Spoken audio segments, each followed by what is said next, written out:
Actu sur Radio Victoire. Actualité, débat, intervention par téléphone. C'est tous les jours à partir de 7h. Sur la fréquence magique, la 96.3 FM. Audi Actu. Audi Actu, vous y êtes et nous y sommes, messieurs et dames. Alors, ce matin, notre invité, c'est le président national du nouvel engagement togolais, monsieur Jerry Tama. Encore une fois, bonjour. Bonjour. Alors, vous n'êtes pas ingénieur en génie civil, à ce que je sache. Pour le moment, même vous êtes militaire, haut gradé de l'armée et puis actuellement... Étiez. Et vous étiez alors. Alors, pourquoi à chaque fois qu'on lance les travaux de construction de voies, disons de routes au Togo, peu après, c'est bloqué? Et finalement, on nous annonce l'entreprise est défaillante et nous allons tout reprendre. Parce qu'il y a trop de complaisance et trop de complicité entre les maîtres d'œuvre et les maîtres d'ouvrage. C'est-à-dire qu'on se rend compte que beaucoup de sociétés à qui on confie ces travaux-là sont de connivence avec, bien entendu, ceux qui confient les travaux. Beaucoup de sociétés ne répondent pas réellement aux critères de compétence et aux critères même d'expérience. On a vu dans ce pays des maçons, des menuisiers. Je n'ai rien contre les maçons, les menuisiers et les charpentiers, mais faire des routes. Et il est évident que quand vous confiez des chantiers à des sociétés qui n'ont aucune expérience, qui n'ont pas de matériel, qui sous-traitent systématiquement tout, elles finissent par se retrouver dans une situation où les rétrocommissions finissent même parfois à dépasser les fonds nécessaires pour l'exécution des travaux. Et après, à partir de là, ce qui est malheureux, c'est que c'est la complaisance qu'on a. La plupart du temps, on apprend qu'on confie les travaux à d'autres personnes, mais les poursuites judiciaires qui normalement doivent avoir lieu dans ce genre de situation. Non, les poursuites judiciaires doivent tomber aussitôt qu'on constate l'entreprise à laquelle on avait confié les travaux est défaillante. Bien entendu, si l'entreprise a présenter des capacités ou bien des compétences qui étaient complètement erronées, ou bien si l'entreprise a utilisé les fonds à d'autres fins, il est évident qu'il est très important, à mon sens, que pour donner l'exemple, qu'on fasse des poursuites judiciaires qui permettent comme ça d'éviter que demain, d'autres entreprises ne récidivent. Parce que malheureusement, le nombre de chantiers qui restent en plan après plusieurs années se multiplie dans notre pays et c'est fort regrettable. Oui, c'est fort regrettable, mais il semble que le bitumage des voies coûte énormément. Mais comment expliquez-vous le fait qu'on agisse avec légèreté, s'il faut le dire ainsi, dans cette affaire, et le plus souvent en toute impunité? Non, il y a des sociétés qui ont fait montre depuis plusieurs années de leur capacité à faire de très bonnes routes. Moi, je prends toujours la route Nochan-Takwame, qui a été faite par une entreprise française et qui est aujourd'hui, après 20 ans, plutôt bonne. Alors qu'il y a d'autres routes qui sont faites, qui ne font même pas encore 2 ou 3 ans, mais qui sont déjà dans un état de délabrement. Parce que, encore une fois, je parle de la maîtrise de l'art de construire des routes. C'est-à-dire qu'on confie la construction des routes à des personnes qui n'ont pas les compétences. Et ensuite, oui, mais si les personnes partagent la même conviction politique que moi. Je ne sais pas si c'est les mêmes convictions politiques, mais c'est peut-être les mêmes rétrocommissions. C'est beaucoup plus une question de rétrocommission. Et ces rétrocommissions-là, comme je l'ai dit, finissent par manger le projet parce que telle personne prend 10%, 5%, et sous toute la chaîne de commandement du travail. Chacun prend sa rétrocommission, ce qui fait que finalement, je ne sais pas si vous vous souvenez de la route contournement, d'Aledjo, où les Chinois disaient petit argent, petite route. Oui. C'est-à-dire que si l'argent qui finit dans la cagnotte ne permet pas de faire la route, il fait avec les moyens de bord. Donc, et c'est ce qu'il fait, et puis finalement, tout est à refaire là-bas. Et tout est à refaire, ça fait maintenant, moi je prends cette route-là régulièrement, ça fait au moins 3 ou 4 fois, voire plus, qu'on refait cette route-là quasiment toutes les années. Alors donc, que c'est un contournement qu'on est en train de faire. À la fin, ce qu'on dépense pour faire cette route-là fait pratiquement le double de ce qu'on aurait dû dépenser. Et dans ce genre de situation, dans ce cas, qui doit taper du poing sur la table? Le ministre, le chef de l'État, les députés ou bien la Raplicia? Non, je pense que d'abord c'est le ministre qui est responsable, mais si le ministre ne tape pas sur le tapis, sur la table parce qu'il est l'ordonnancier, j'ai toujours recommandé des commissions d'enquête parlementaire qui doivent pouvoir défendre le contribuable, qui doit pouvoir défendre le peuple togolais et qui doit pouvoir ouvrir, comme on l'a vu en France tout récemment avec l'affaire Benalla, les parlementaires qui montent au créneau, qui disent on doit comprendre comment est-ce que c'est arrivé. C'est arrivé. Malheureusement, dans notre pays, ça n'existe pas. Oui, dans ce cas, est-ce que c'est affaire de je suis député uni ou de mouvance présidentielle ou je suis député de l'opposition? Parce que ça engage tout le monde. Un député est un représentant de la nation. Bien. Et par conséquent, il défend les causes de la nation. Maintenant, ce que nous regrettons et déplorons, c'est que si on avait la décentralisation, dans ce genre de situation, ça devait être le conseil de préfecture ou la commune dans laquelle les travaux se passent, qui peut bien entendu être fondé à faire des projets, puisque c'est l'argent soit de la collectivité ou bien c'est l'argent mis à la disposition pour améliorer les conditions de la vie de la collectivité qui sont usées ainsi. Donc aujourd'hui, c'est cette défaillance des institutions dans notre pays, c'est ce que nous dénonçons régulièrement. Il existe les institutions, mais elles sont défaillantes. Elles sont défaillantes parce que nous avons, sur le plan sociétal, vous avez vu le fameux Panama Papers. Oui. Qui a démontré qu'en réalité, et les députés de l'opposition et les députés du parti au pouvoir ont plutôt des connivences avec les grandes sociétés. Vous avez des sociétés, des députés importants, influents, qui sont en même temps conseils de grandes sociétés et qui, quand ça arrive, c'est l'affaire des lobbies, savent qu'ils n'ont absolument pas intérêt à interjeter ou bien à lancer des poursuites ou bien des commissions d'enquête, puisqu'ils ont un intérêt manifeste dans ces sociétés-là. Donc, c'est un milieu qui est un peu... Oui, mais à cette allure-là, quand alors la lutte contre l'impunité ou bien le crime économique? Après, on a une commission de lutte contre l'impunité qui existe et qui, normalement, sur certains sujets, doit pouvoir s'auto-saisir. Voilà. Bon, malheureusement, c'est ce que dire. On a des institutions sur papier qui sont excellentes, mais qui, dans la réalité, malheureusement, ne font pas le job. C'est dommage. Et il faut, à mon sens, lutter cette année pour avoir la décentralisation, parce que, comme les travaux se font sur des territoires et que dans ces territoires-là, il y a quand même des collectivités territoriales, ces collectivités territoriales sont parfois plus fondées à faire des poursuites, parce que ça les concerne en premier point et en premier lieu. Ou parfois, ceux qui exécutent les travaux, ceux à qui on a confié les travaux, l'exécution des travaux, sont de connivence avec le haut lieu, si je peux le dire ainsi, et donc n'ont aucun compte à rendre au ministre ni aux députés. Mais vous avez suivi l'intervention du ministre des Travaux publics concernant SECO, où il est venu dire complaisamment aux députés que la société a pris les fonds pour s'équiper, que il n'y a plus d'argent et on a confié les travaux. 26 à 30 milliards. Voilà, on a confié les travaux à notre société. Donc, et qui peinent aussi à réaliser les travaux. Donc, du coup, c'est vrai que la question de l'impunité est une question, je pense, centrale dans la gouvernance économique de notre pays. Et vous savez, là, on est en train de parler du PND, plus de 4600 milliards. Il est évident que si on ne règle pas ces problèmes-là, on aura du mal à faire du PND un outil réel de développement, parce qu'on a eu avant le DSRP, après on a eu la SCAP, qui n'ont pas DSRP 1, DSRP 2, la SCAP, qui n'ont pas réellement réussi à ramener la prospérité au Togo. Et si on ne règle pas les problèmes d'impunité, de lutte contre le crime économique, il est évident qu'on aura du mal à faire avancer les choses dans notre pays. Donc, si demain vous arrivez à l'Assemblée nationale, vous aurez quand même agi pour pouvoir obtenir ce qu'on appelle l'enquête parlementaire dans ces cas. Je crois qu'il y a deux acteurs qui doivent pouvoir agir dans ce domaine-là. D'abord, les parlementaires, ils sont les représentants de la nation. Et ils doivent chercher à comprendre. Oui, mais et les médias. Les médias jouent leur partition. Malheureusement, dans notre pays, le journalisme d'investigation ne va pas plus loin. C'est-à-dire que c'est vrai qu'il y a des scandales qui sont relevés, mais c'est que les détails sur les scandales sont rarement mis à nu. C'est-à-dire que quand on dit par exemple, oui, telle société, comme sur le reportage tout à l'heure, sur le boulevard des Armées n'a pas bien fait son travail, il faut que les médias, les journalistes d'investigation puissent faire ressortir les détails qui a pris quelle rétro-commission. Ceci permettrait éventuellement à une commission parlementaire de s'appuyer, vous avez vu avec l'affaire Benalla, encore une fois, c'est le journal Le Monde qui a révélé la chose. Ce qui permet maintenant, en ce moment-là, aux parlementaires qui n'ont pas toujours les moyens et qui ne retrouvent pas toujours de portes ouvertes quand ils essayent de connaître la vérité, ce qui permettrait aux parlementaires et éventuellement à la justice d'ailleurs, qui peut s'auto-saisir, de mieux faire son travail. S'auto-saisir, dites-vous?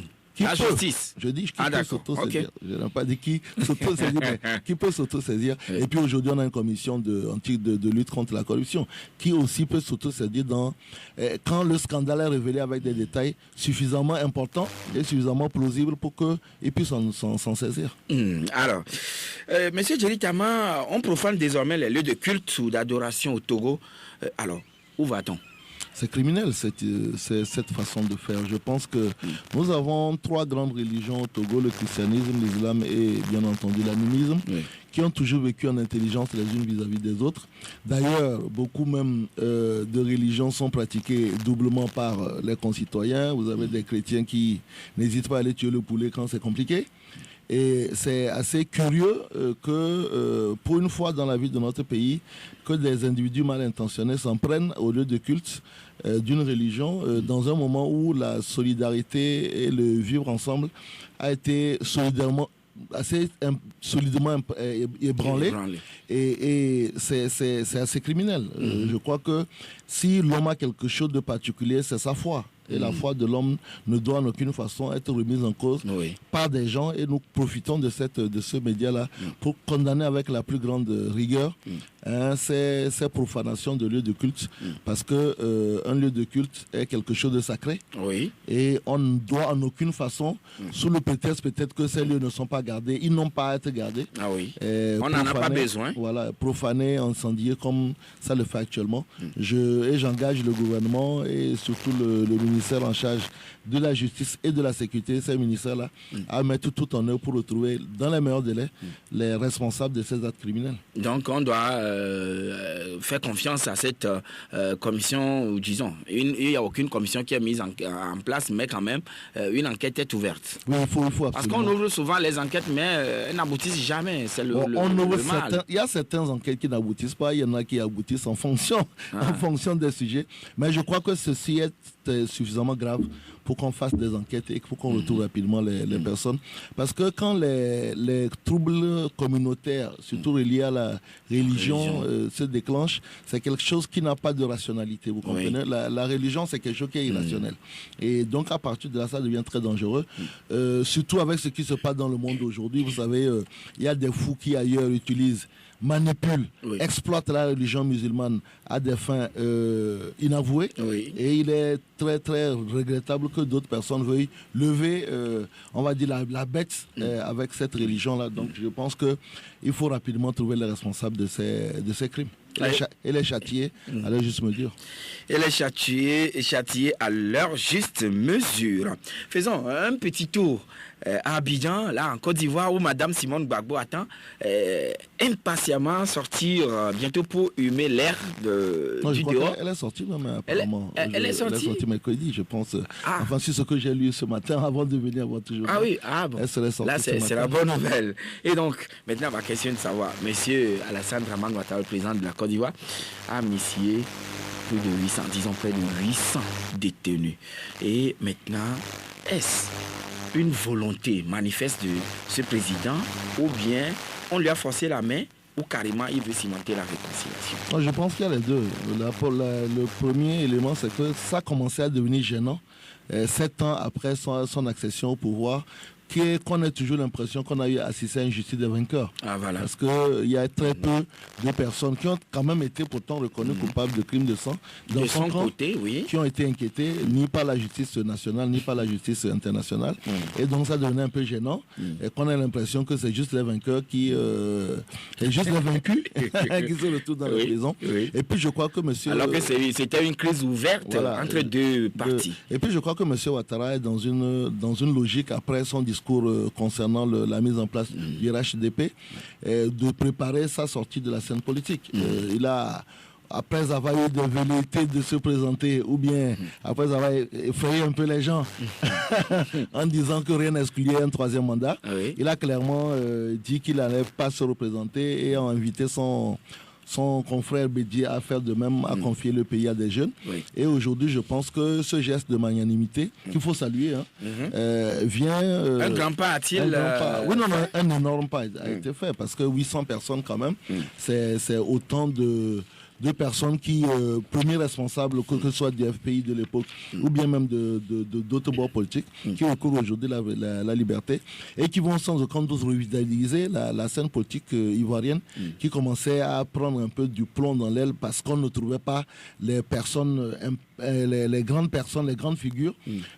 Aujourd'hui, une Simone Gbagbo qui revient au FPI, je pense que les choses heureuses ont commencé puisque le FPI a vraiment eu de la peine à retrouver une figure tutélaire qui puisse porter ce parti-là à bout le bras. Donc je pense que oui. Mais là, ça doit poser un petit problème au niveau du FPI. Monsieur Afin-Guessan qui est dissident, un petit peu on dirait. Monsieur Afin-Guessan n'a jamais pu remplacer valablement Monsieur Gbagbo. Donc je crois que s'il y a une personne quand même qui a porté avec son épouse ce parti-là depuis sa naissance, c'est Madame Simone Gbagbo et en réalité sa libération. Même si, là aussi il ne faut pas oublier, il y a eu un rappel puisque elle a été acquittée dans une affaire dont la partie civile a fait appel et donc elle va recomparaître pour une seconde affaire, mais il n'en reste pas moins que ce geste-là est un geste de grande clémence et on peut comprendre que les autorités ivoiriennes ont décidé de passer l'éponge et de réconcilier durablement les Ivoiriens. Est-ce que ça peut impacter aussi le cours des choses à la CPI par rapport à Laurent Gbagbo et Charles Ble Goude? Ça peut être un geste qui amène la CPI à réfléchir parce que en réalité, jusqu'à ce jour, on ne voit pas trop les choses qu'on reproche à M. Gbagbo. On n'arrive toujours pas à démontrer sa responsabilité avec efficacité, son implication directe. Parce qu'il était président, certes, il y a des choses qui ont été faites sous son commandement, mais je pense que ce geste-là et la libération de Jean-Pierre Bemba, il faut aussi le dire, parce que c'est la même chose, peuvent aujourd'hui inciter la CPI. La CPI apparemment n'inspire plus confiance aux Africains. Voilà, et puis le gros souci, c'est déterminer, vous savez, il y a quelque chose que le droit international humanitaire appelle la théorie des baïonnettes intelligentes. C'est-à-dire qu'on ne peut pas s'abriter derrière les ordres reçus pour commettre des crimes. Et donc à partir de là, même si quand on est au pouvoir, il y a des crimes qui sont commis sous son commandement, et ça c'est en l'espèce le jugement de Jean-Pierre Bemba, est-ce que vous avez d'abord été au courant et est-ce que vous avez directement donné les ordres ou alors les gens ont agi sous vos ordres sans forcément recevoir des ordres directs. Donc aujourd'hui, je pense que la libération de Simone Gbagbo et de beaucoup de détenus en Côte d'Ivoire, la libération de Jean-Pierre Bemba peuvent sans aucun doute accélérer le dossier Laurent Gbagbo et Charles Ble Goude. Alors, et maintenant au Togo, l'autre disait, c'est le journal La Dépêche qui écrit ce matin, Côte d'Ivoire, Alassane Ouattara amnistie 800 détenus politiques dont l'épouse de Laurent Gbagbo. Qu'en pense Faure Gnassingbé? Il faut lui poser la question. Oui, c'est la question que le journal a posée. Je pense que oui, c'est ce que dit. Moi, je suis Guéry Tama. Non, est-ce que cela peut quand même pousser le président togolais à penser de la sorte, à agir ainsi? Non, moi, j'ai toujours été pour... puisque son frère est en prison depuis 9 ans, etc.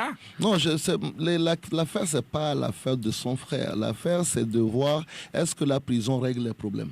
Moi, j'ai toujours pensé que la prison est une étape, mais les problèmes ne peuvent être réglés qu'entre les individus.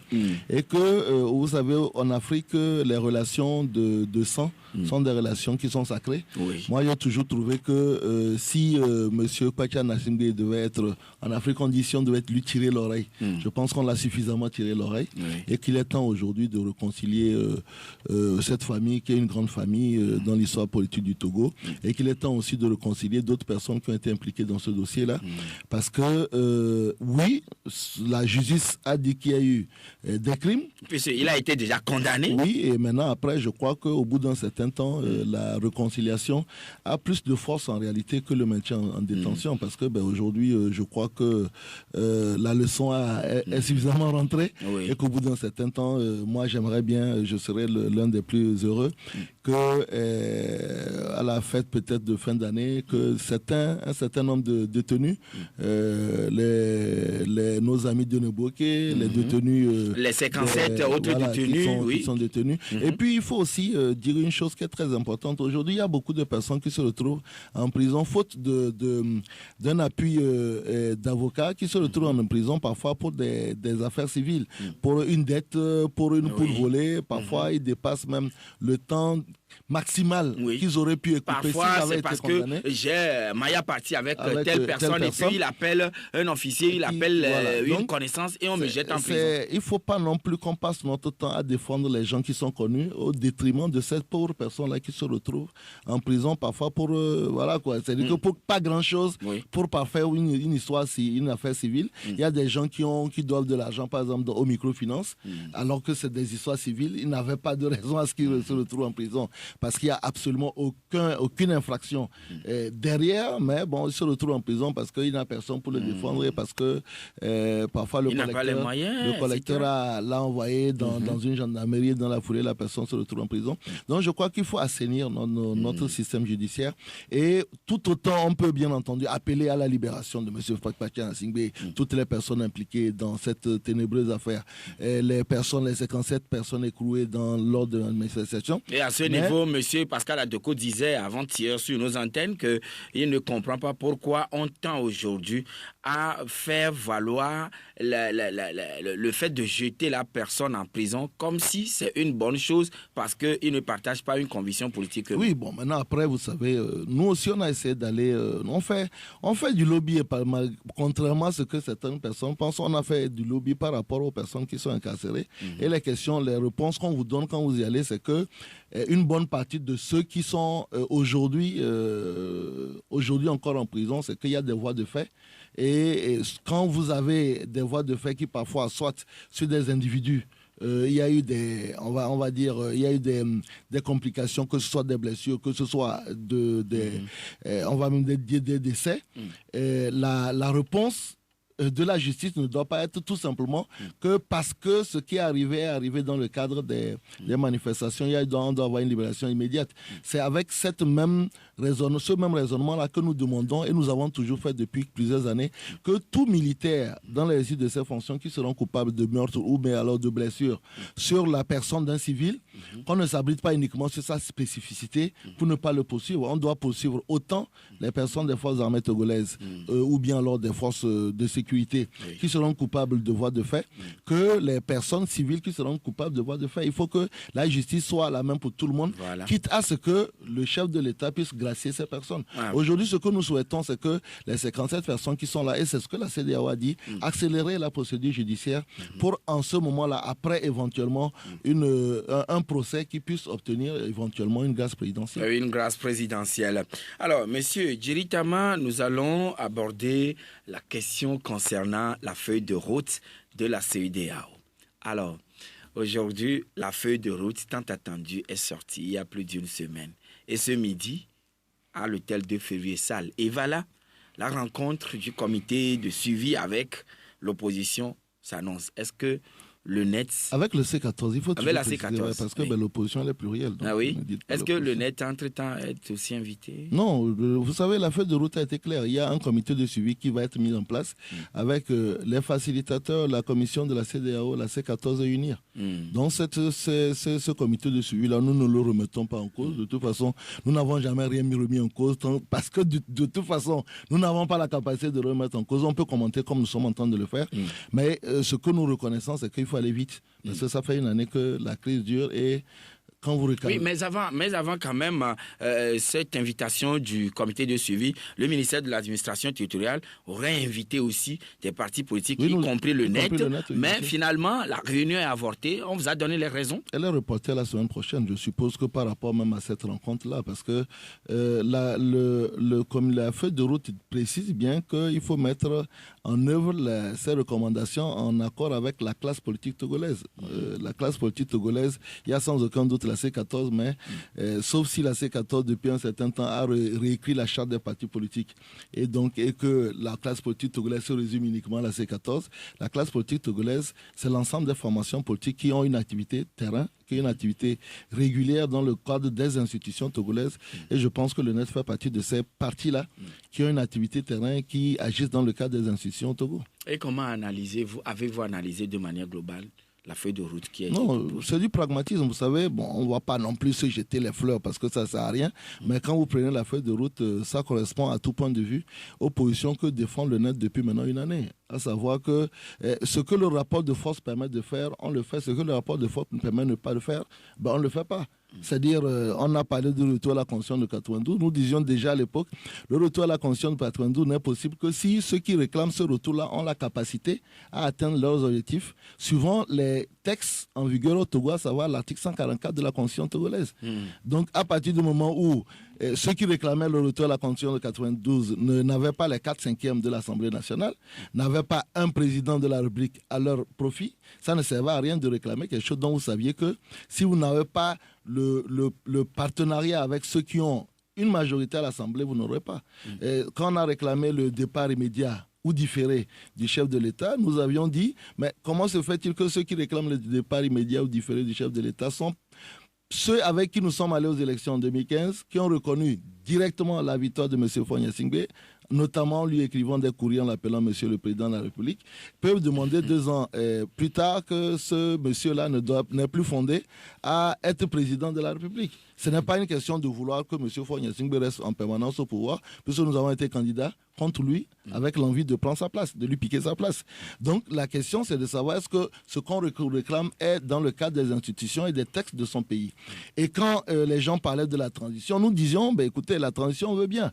Mais si vous avez un président qui a été reconnu par ses pairs, ça veut dire qu'il y a des institutions qui marchent, qui sont reconnues par les pairs, qui sont reconnues par les institutions du pays. En ce moment-là, vous ne pouvez pas, c'est la même chose qu'en ce qui concerne le départ immédiat de M. Fonya Singbe. Ce n'est pas qu'on ne veut pas d'une transition, mais c'est que A ne peut pas. A ne peut pas. Pourquoi? Parce que les textes ne nous permettent pas de le faire. Nous ne pouvons pas dire nous voulons l'état de droit. Nous ne pouvons pas nous dire nous voulons nous référer au droit. Dans un état de droit, c'est la dictature du droit. Et nous ne pouvons pas vivre sous la dictature du droit et nous comporter en dictature de droit ou bien dictature de la loi? Dictature de la loi. D'accord. Et nous comporter en hors la loi quand ça nous arrange. Moi, je veux bien que M. Fonya Singbe quitte le pouvoir, mais c'est que je veux aussi respecter les textes de mon pays.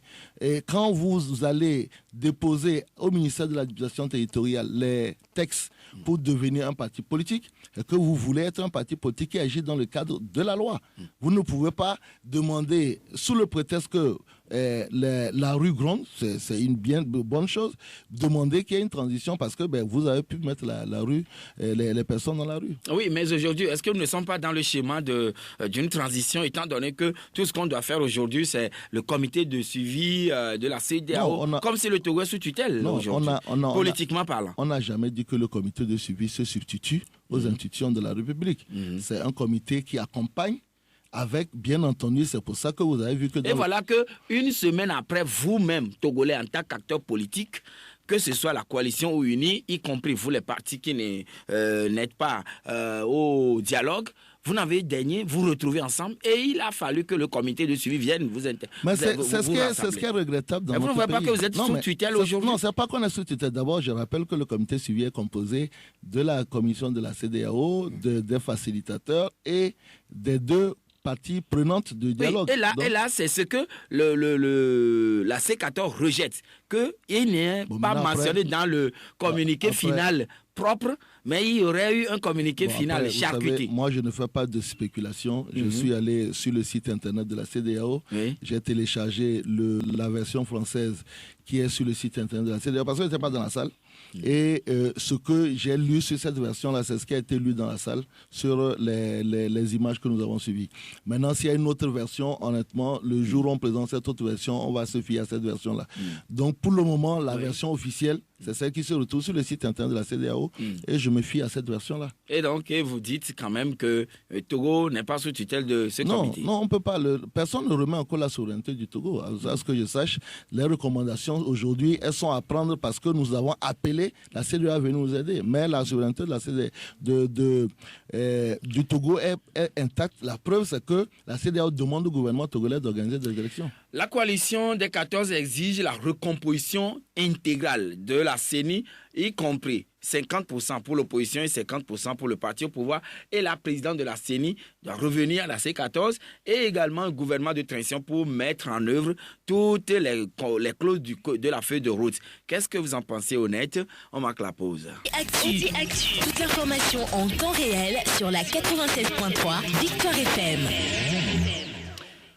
Retour en studio, donc, avec notre invité, M. Djeri Tama. Alors, M. Djeri Tama, tout à l'heure, on parlait de la feuille de route de la CEDEAO, mais avant de revenir sur les exigences de la C14, est-ce qu'il y a des atouts dans cette feuille de route? Bon, maintenant on reviendra sans aucun doute. Il y a que des atouts. Je l'ai dit tout à l'heure que nous sommes plutôt ravis de constater que ce que nous disions depuis longtemps, à savoir qu'en réalité, le fond du problème togolais, c'est de faire en sorte que des consultations électorales permettent au peuple réellement de s'exprimer. Et nous disions à l'époque, depuis octobre 2017, que du moment où nous pouvons appeler au secours des institutions, et on l'a fait depuis janvier avec la CEDEAO, demandant à la CEDEAO de nous accompagner dans un processus électoral qui puisse être le plus parfait possible, transparent, équitable et exigeant, pour qu'on puisse permettre au peuple de s'exprimer réellement. Il n'y a pas d'autre façon, d'autre dévolution de pouvoir dans une démocratie que les élections. Nous avons entendu ici à l'époque, en le disant que de quelle élection il s'agit au Togo, tant que M. Faure Gnassingbé sera au pouvoir, il n'y aura pas d'élection au Togo.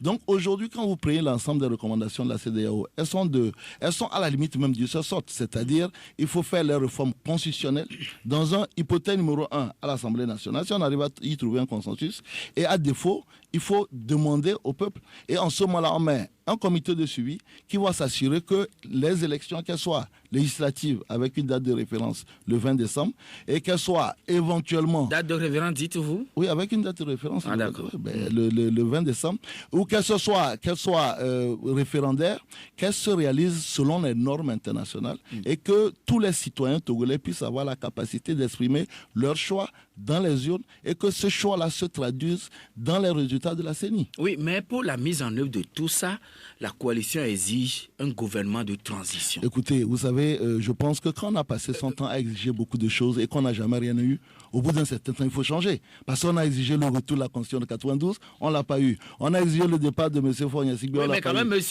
Ourodjikpa Tchatchiki a dit que 15 sur 20, ils ont obtenu. Oui, mais vous savez, bon, je félicite beaucoup le PNP qui est aujourd'hui nous rejoignent aussi. Parce que au départ, il était dit que la seule chose que le peuple togolais, dans sa souveraineté, exigeait, c'était le retour à la Constitution de 92. Et que c'était la seule chose qui libérerait les énergies pour qu'on ait la démocratie. Aujourd'hui, qu'on dise que les élections en 2 tours, qu'on avait depuis 2014, il faut quand même le préciser, qu'on avait même depuis la CPDC de 2012, la limitation de mandat qu'on avait déjà depuis la CPDC et 2014, et le vote des Togolais de la diaspora, qui n'ont jamais été refutés par qui que ce soit, bien sûr. Mais qui n'a jamais été acté ni dans le code électoral, ni dans quoi que ce soit. Dans la Constitution de 92, on avait le vote de la Togolais de la diaspora. Dans la Constitution remodifiée, il y avait la possibilité à la diaspora de voter, bien entendu en s'inscrivant sur les listes nationales. Mais je me souviens d'ailleurs que le ministre de l'administration à l'époque, M. Bahara, avait dit que le gouvernement n'était nullement opposé au vote de la diaspora, des Togolais de la diaspora, et que c'était juste des réglages techniques qu'il fallait faire. Donc, et ces réglages techniques n'ont jamais été faits, et c'est la CEDEAO qui vient maintenant vous l'imposer. C'est ce que je dis qu'aujourd'hui, au fait, sur les 4 points qui étaient en conflit, aujourd'hui, si les 3 points qui en réalité ne posaient pas de problème, à savoir que le vote des Togolais de la diaspora aurait pu, quand le gouvernement a introduit son amendement le 4 septembre à l'Assemblée, aurait pu bien entendu être discuté à l'époque, puisqu'il n'y a pas eu de débat. Ben, en réalité, quand on se rend compte... L'opposition avait amené aussi 47 amendements qui n'ont pas été pris en compte. C'est ce que je dis qu'à l'époque, on nous avait fait comprendre dans ce pays que la chose qui était... C'est-à-dire que non négociable, c'était le retour à la Constitution de 92. C'est pour ça que je dis que quand on a passé son temps à exiger des choses et que la CEDEAO vient nous rappeler au respect des normes, mais il faut qu'on cesse de dire qu'on exige. Parce que maintenant, vous, à votre entendement, dans quel schéma ou dans quel cadre on penserait collégialement mettre en œuvre ces recommandations? Mais les recommandations, on a dit, quand on prend les recommandations, elles disent clairement qu'il y a un comité de suivi composé des facilitateurs, de la commission de la CEDEAO, de UNIR et de la C14 qui vont être chargés de piloter la mise en œuvre de ces recommandations. Vous venez de dire tout à l'heure que dans le cadre de ces mises en œuvre, aujourd'hui, il y a une rencontre entre la commission de la CEDEAO et la C14. Donc ce n'est qu'un début de la mise en œuvre de recommandations qui, une fois, en fait, il faut qu'on dise au peuple togolais, à ceux qui nous écoutent, que la CEDEAO a été très précise dans ses recommandations. De toutes les façons, moi, sur le document paraphé que j'ai à main, en face ici, et je vous donne lecture de cet aspect-là concernant le comité de suivi. Il est dit, au point 46, le document paraphé, je précise, la conférence des chefs d'État décide d'instituer un comité de suivi composé des représentants des facilitateurs et de la commission CEDEAO pour assurer le suivi de la mise en œuvre des présents. Monsieur Joachim, vous appelez quoi un document paraphé? Vous savez ce que c'est un document paraphé? Quand je fais un travail, je paraphe le document pour dire qu'il vient de moi. Et ensuite, je le présente à ceux qui décident. Le document paraphé ne se substitue pas au document officiel. C'est qu'il faut arrêter de dire des choses inexactes aux gens. Les gens qui ont préparé... Aujourd'hui, le document paraphé, c'est aujourd'hui le document qui fait office de recommandation. Voilà que c'est le document qui se retrouve sur le site Internet de la CEDEAO. Maintenant, je n'étais pas dans la salle. Je pense que beaucoup de personnes n'étaient pas dans la salle. Il y a eu un courrier sur ce que j'ai cru entendre, écrit par la C14 pour demander des clarifications à la CEDEAO. Si aujourd'hui la CEDEAO dit, ouais, écoutez, M. Robert Doucet et la CEDEAO s'est trompé sur le document qui se retrouve sur la page sur leur page officielle, ben, écoutez, soit on va suivre ce que la CEDEAO dit. Mais donc, à votre entendement, il y a un comité de suivi déjà qui s'occupera du suivi de la mise en œuvre. Vous avez parlé tout à l'heure de la mise sous tutelle. Est-ce que vous imaginez un seul instant que pour des opérations aussi importantes que des élections dans un pays souverain, qu'on puisse mettre en place un comité de suivi où il n'y a pas les protagonistes qui peuvent orienter et parler des réalités du terrain? C'est pas possible. On peut pas mettre... Et le parti au pouvoir et l'opposition se retrouvent encore dans ce comité de suivi, alors que les deux peut-être auraient des difficultés s'entendre ailleurs. Est-ce que ce ne serait plus transposé là? Non, aujourd'hui, c'est pas une question de refaire notre dialogue. J'ai entendu des gens dire non, c'est maintenant que le dialogue reprend. Non, il ne faut pas qu'on se trompe. Les gens, on s'est pris, au lieu de pouvoir nous entendre dans ce pays, on s'est pris pour aller prendre nos visages, aller verser chez les personnes étrangères qui nous ont décrit une feuille de route avec des points assez précis. Il faut faire la recomposition de la Cour constitutionnelle. Il faut voir la question du vote des Togolais de la diaspora. Il faut faire les réformes constitutionnelles en vue d'avoir la limitation du mandat. Et voter à deux tours. Les élections à deux tours. Ces points-là sont précis. Et aussi revoir complètement ou intégralement le fichier électoral. Revoir, mais bon, encore que là, c'était quelque chose qui était déjà acté. C'est pour ça que je dis que je suis aujourd'hui ravi de constater que... Oui, vous êtes à la CENI. Est-ce que vous en avez déjà débattu? Mais dès le départ, il a été question de révision et de recensement électoral. Dès le départ, quand la CENI a été mise en place, sa mission, c'était de faire un recensement électoral. Et puis, j'aimerais quand même rappeler à nos auditeurs que ce n'est pas la première fois. On avait mis en place des structures démembrées de choses et puis l'opposition avait rejeté. Au Togo, chaque fois qu'on fait des élections majeures, on fait un recensement électoral.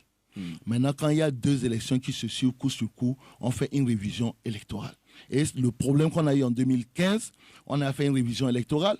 Et comme on a un état civil qui n'est pas suffisamment actif, c'est-à-dire que les personnes, les morts, les disparus, les déplacés ne sont pas enlevés du nouveau fichier parce qu'il n'y a aucun moyen de savoir que ces personnes-là n'existent plus, en réalité, on peut se retrouver dans un gonflement du fichier électoral.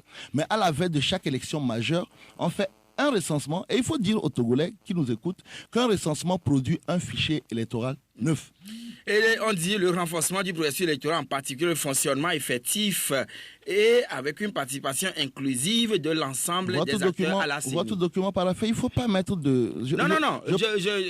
Non, c'est-à-dire que là, vous êtes en fait en train de lire un document que vous déclarez comme document paraphé et vous semez vous-même la confusion dans l'esprit des Togolais. Et ce n'est pas bien. Vous avez une responsabilité. Aujourd'hui, en tant que... Qu'est-ce qui est dit par rapport à la CENI? Non, je ne suis pas... la version je ne défends pas la version. Honnêtement, je ne l'ai pas écrit. Je n'étais pas là-bas. Mais je pense qu'en tant que média officiel, votre obligation, c'est d'aller prendre le document officiel pour dire exactement ce que le document officiel dit. Parce que nous sommes à une période où il est très important de comprendre que toute confusion qu'on met dans l'esprit des Togolais crée ce que nous avons connu durant une année, c'est pas bien. Aujourd'hui, le point D du document à votre niveau. Qu'est-ce qui est dit par rapport à la CENI? Vous êtes en train de faire comme si c'est moi qui ai produit le document. Oui, non, c'est que vous avez. Oui, puisque c'est la version officielle que vous avez également. Aujourd'hui, je ne suis pas là pour défendre la version officielle de la CEDEAO, je ne l'ai pas écrit. Mais je sais que par rapport à la CENI, qu'est-ce qui vous est recommandé? Quand vous prenez les recommandations de la CEDEAO, est-ce que vous trouvez quelque part une indication concernant la CENI? Non. Sur le document officiel de la CEDEAO, on parle clairement de la Cour constitutionnelle, on parle clairement de vote des Togolais de la diaspora, on parle clairement du fichier électoral, on parle clairement de la limitation de mandat, on parle clairement des élections à deux tours. Et on parle du renforcement du processus électoral. Et ce renforcement du processus électoral tout court. C'est ce qui est écrit et on dans le a dit document. que des gens doivent, de manière inclusive, on l'a dit. Mais je dis... C'est que M. Doucet a lu. Ce que vous êtes en train de dire, je dis, moi, sur le document officiel qui figure, encore une fois, ma référence, c'est ce que je suis allé télécharger, parce que tu n'es pas dans la salle. Oui. Ce que je suis allé télécharger, c'est la même version que moi aussi, je vous donne. Dans le document officiel téléchargé sur le site officiel de la CEDEAO, vous n'avez nulle part une question de participation inclusive à la CENI. Premier élément. Deuxième élément, moi je trouve aujourd'hui que la CENI qui a été mise en place au Togo a toujours tenu en compte la participation, non pas paritaire, parce que quand on parle de la participation paritaire, vous avez quoi? Vous avez une CENI qui a 17 membres. Et vous, Monsieur le Président, permettez quand même que deux auditeurs interviennent pour des questions. Alors, sur le 22 21 80 99, et nous prenons le premier intervenant qui était en ligne déjà. Allô? Allô, bonjour Joachim. Oui, bonjour. C'est Monsieur Kolani. Hein? Nous vous écoutons. Je dis courage à Jerry Tama.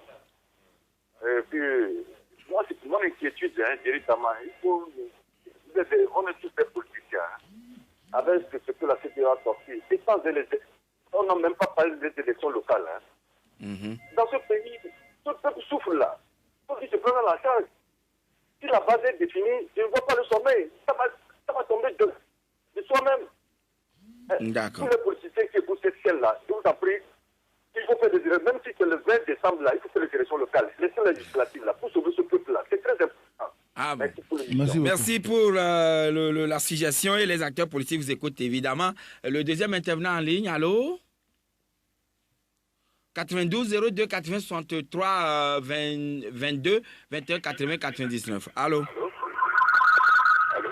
Oui, bonjour. Bonjour, monsieur Joachim. La radio à côté. Comment allez-vous? Je vais bien. Ok, s'il vous plaît. Si monsieur... D'abord, votre nom. D'abord, votre nom. D'abord, votre nom. Décidément, il ne nous écoute pas. Monsieur, il faut avoir quand même à l'esprit de nous suivre puisque vous êtes dans une émission interactive. Allô? Ah là là, il est reparti. Et nous allons prendre maintenant le dernier intervenant puisque vous devez nous écouter, nous aussi, pour que vous également, on soit ensemble et on communique aisément. Allô? Bonjour, Joachim. Oui, Kanidek, bonjour. Bonjour, Président. Bonjour. Président, tu te donnes l'impression que vous avez peur d'être dégoûté à la série ou bien quoi? Il va vous répondre tout de suite. Merci, bon. C'est la préoccupation. Bon, moi, ma question, c'est sur la déclaration de la CEDEAO. Il y a M. Jerry Tama qui parle de la CEDEAO, la version qu'il a téléchargée. Joachim aussi parle d'une autre version, et puis la C14 est partie au chef de la CEDEAO pour avoir le document officiel. Bon, avec tout ça là, est-ce qu'il y a du sérieux? Est-ce qu'on peut aboutir à quelque chose de potable? Ce n'est pas une source dans le cercle de la mise en œuvre de toutes ces recommandations-là. D'accord. Et le dernier intervenant pour boucler qui est en ligne avec nous, et ce sera fini pour aujourd'hui. Allô? Ah d'accord. Kanidek dit, avez-vous peur d'être débouté de la CENI? Il y a quel intérêt? Vous savez, il y a des gens qui sont retrouvés en 2015 à la CENI qui ont dit qu'il ne faut pas aller aux élections. Je les entendais tout à l'heure dans votre émission, qui ont dit qu'il faut boycotter les élections, qui sont restés à la CENI. Nous, depuis le début, nous avons dit qu'il n'y a absolument aucun intérêt à rester à la CENI. Il y a l'Assemblée nationale actuelle qui a mis en place la CENI de 2015. C'est la même Assemblée qui a mis en place la CENI actuelle. Donc, il n'y a aucun mérite à être à la CENI. S'il y a aujourd'hui, que ce soit une nouvelle réglementation, une nouvelle loi qui recompose la CENI, nous avons toujours dit que nous sommes un parti légaliste. Donc il faut arrêter, il faut que les gens arrêtent de donner l'impression que c'est la CENI qui donne la victoire. Les gens ont été à la CENI depuis les élections de 2007, composition paritaire, parce que la CENI, depuis longtemps, cette CENI-là, elle est issue de l'APG. Ils ont été à la CENI en 2007, en 2010, en 2013, en 2015. Ils ont régulièrement perdu les élections. Et c'est pas quand eux ne sont pas à un moment à la CENI que c'est en ce moment la CENI travaille mal. Il faut qu'on arrête cette façon-là de diaboliser systématiquement les autres et de chercher. Par rapport au fichier les uns les autres. Aujourd'hui, on dit qu'il faut refaire un fichier électoral tout neuf. Alors, le document de la CEDEAO qui est lu, qui n'inquiète totalement pas l'adhésion de la C14, etc. Est-ce que ça ne sert pas un peu de flou? Il faut que les gens expliquent aux Togolais pourquoi est-ce que durant une année, on nous a dit retour à la Constitution de 92, départ immédiat de Fort, transition, et que la CEDEAO n'a fait mention de aucunement ces points-là. Il faut arrêter de semer la confusion. C'est ce que nous disons. Aujourd'hui, les gens, au lieu d'assumer leurs responsabilités, de dire, écoutez, nous vous avons mené en bateau durant une année et qu'en réalité, ce que nous avons promis, nous ne l'avons pas fait. Aujourd'hui, on cherche la petite bête en disant, oui, il y a un texte, machin truc. Est-ce que dans le texte que vous êtes en train de lire là, que vous dites que c'est le texte paraphé, vous avez quelque part transition, vous avez quelque part retour à la Constitution de 92, vous avez quelque part en aucun cas, vous avez quelque part retour et départ de M. Fogna Singbe. C'est ce qu'on veut savoir. Est-ce que dans le texte à votre entendement, la coalition a échoué? La coalition nous a mis dans une situation qu'on aurait pu, sans aucun doute, depuis le 4 septembre, régler, parce que quand vous prenez les recommandations de la CEDEAO... Et que répondez-vous à M. Adoko qui dit que M. Diritama s'emploie tout le temps à titiller l'opposition? Je rappelle M. Adoko que son représentant à la CENI a longtemps été le responsable du fichier informatique et que s'il y a des fraudes qui doivent être mises en place, c'est son représentant qui devait nous apporter... Son représentant? Son représentant, bien entendu, le représentant de la CDPA. Donc il faut arrêter de semer la confusion dans la télé. Mais c'est Diritama visiblement énervé ce matin. Non, je suis pas énervé. Ah oui. Il faut dire la vérité au peuple togolais. Aujourd'hui, ce qui se passe avec la CEDEAO, c'est l'échec de l'ensemble de la classe politique, de l'opposition, y compris la nôtre. Voilà. Il faut voilà, M. Kolani, lui, vous exhorte à aller plutôt aux élections. Nous avons déploré, nous avons même envoyé un courrier à la CEDEAO en disant s'il y a une élection qui est importante au Togo, c'est l'élection locale. Merci, M. Diritama. C'est moi qui vous remercie. C'est fini pour aujourd'hui. Mais ça a été. Même si vous n'êtes pas trop content, vous nous avez accompagnés. Merci et très bonne journée à vous tous qui nous avez reçus chez vous. Au revoir.